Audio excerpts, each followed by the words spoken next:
కడప నగరంలోని యనమకపల్లె బాల వికాస్ స్కూల్ సమీపంలో ఉన్న నూర్ బాషా దూదేకుల భవనంలో సంఘం గౌరవాధ్యక్షులు ఓబులేస్ ఆధ్వర్యంలో రంజాన్ మాసం సందర్భంగా శుక్రవారం ఇఫ్తార్ విందు ఏర్పాటు చేశారు. ఈ కార్యక్రమానికి టీడీపీ రాష్ట్ర ఉపాధ్యక్షుడు విఎస్ అమీర్ బాబు, సంఘం నాయకులు, సభ్యులు పాల్గొన్నారు.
ఈ సందర్భంగా టీడీపీ రాష్ట్ర ఉపాధ్యక్షుడు విఎస్ అమీర్ బాబు మీడియాతో మాట్లాడుతూ, నేను ఒకటే కోరుతున్నాను, హిందూ, ముస్లిం, సిక్, ఈసాయి సోదరులందరూ కూడా మన పూర్వీకులు ఏ విధంగా మన కడప జిల్లాలో సోదర భావంతో ఒకరి పండుగలను ఒకరు గౌరవించుకు, ఒకరి సాంప్రదాయాన్ని, ఒకరి మనోభావాన్ని ఎంతో గౌరవించుకుంటూ ముందుకు సాగుతున్న సందర్భంలో సంక్రాంతి పండుగ వస్తే మేము వాళ్ళ ఇళ్ళకు పోవడము, రంజాన్ పండుగ వస్తే వాళ్ళు మన ఇళ్ళకు ఆహ్వానించడము, అలాగే క్రిస్మస్ పండుగ వస్తే మేము ఆ పండుగలో పాల్గొనడము, ఇదంతా చాలా మంచి వాతావరణం, సంస్కృతితో ముందుకు సాగుతున్నది. ఎక్కడైతే సుఖ సంతోషాలు, శాంతి సౌభాగ్యాలతో ఉంటారో ఆ ప్రాంతం కూడా, ఆ రాష్ట్రం కూడా, ఆ దేశం కూడా అభివృద్ధి పదంలో తీసుకుపోయేదానికి అవకాశం ఉంటుంది.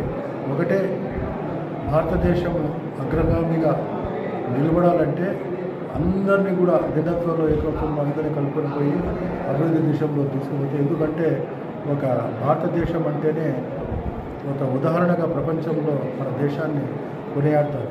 అటువంటి స్థానాన్ని పదిలంగా ఉంచుకుంటూ కొన్ని శక్తులు, దుష్ట శక్తులు దీన్ని విచ్ఛిన్నం చేయాలని ప్రయత్నాలు చేస్తున్నారు. వారి యొక్క కుయుక్తులు తిప్పికొట్టే రోజు దగ్గర ఆసనమైనాయి. అది ఎటువంటి సందర్భంలో భారతదేశంలో కొనసాగనేవారు. ఈరోజు ఎంతో ఈరోజు తాఖరాత్ స్టార్ట్ అవుతుంది.